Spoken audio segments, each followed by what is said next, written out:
Jamar Chase voiced his frustration following the Cincinnati Bengals' stunning 16-10 upset loss to the New England Patriots at Paycor Stadium on Sunday, September 8, 2024.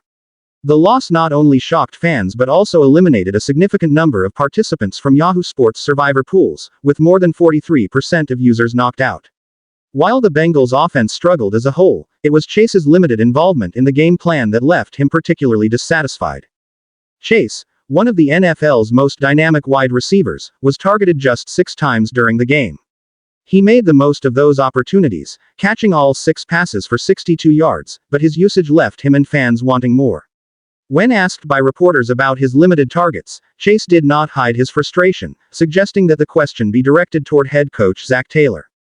"You've gotta ask Zach," Chase said pointedly, implying that his role in the game was not something within his control.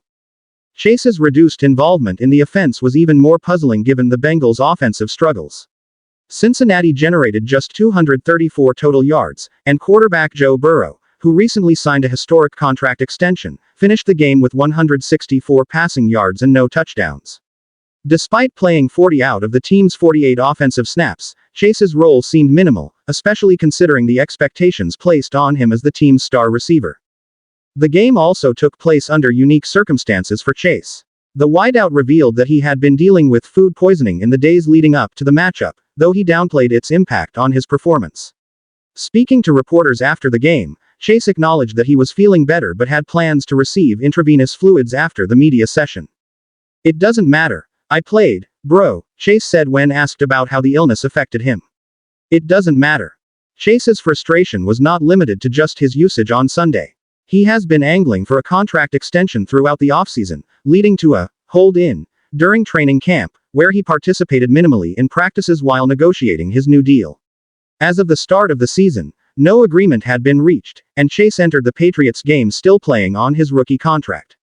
Currently in his 4th year, Chase remains on the deal he signed after being drafted in 2021, with the Bengals exercising their 5th-year option, guaranteeing him $9.8 million for the 2024 season and nearly $22 million in 2025. Though Chase declined to discuss contract negotiations after the game, he had previously mentioned that both sides were in reach of an agreement. "It's kind of tough," Chase admitted last week when asked about the slow pace of negotiations. His fellow LSU teammate and close friend, Minnesota Vikings wide receiver Justin Jefferson, recently signed a record-breaking $140 million extension, setting the benchmark for elite receivers like Chase, who is undoubtedly seeking a deal in that range. Despite his contract situation and lingering illness, Chase's return to action was welcomed by his teammates, especially quarterback Joe Burrow. "I leave his business to him," Burrow said when asked about Chase's contract situation. "It was great to have him out there. I thought he played well." Chase's limited involvement may have been influenced by his lack of snaps during training camp, as he himself indicated on Friday that he expected to be eased back into action due to the time he missed. However, with the Bengals struggling on offense, it's clear that getting Chase more involved will be critical moving forward.